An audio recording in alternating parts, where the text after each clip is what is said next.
চটের পোশাক। জিবরাইল বলেন, ইয়া রাসূলুল্লাহ, ইয়া হাবিবাল্লাহ, আজকে আবু বকরের কাজে আমার আল্লাহ এত খুশি হয়েছেন।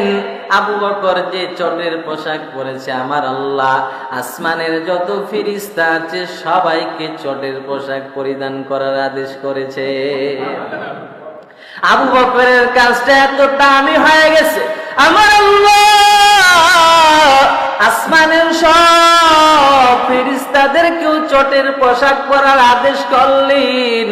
ওমর যখন এই কাণ্ড দেখলেন, ওমর মনে মনে ভাবলেন, হায় রে আবু বকর, জীবনে কোনোদিন তোমারে আমলের দিক দিয়ে হারাইতে পারি নাই।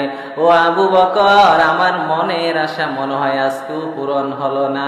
তোমার দানটা যদিও কম হয়, কিন্তু আমার আল্লাহ তোমার দানটা কবুল করেছে।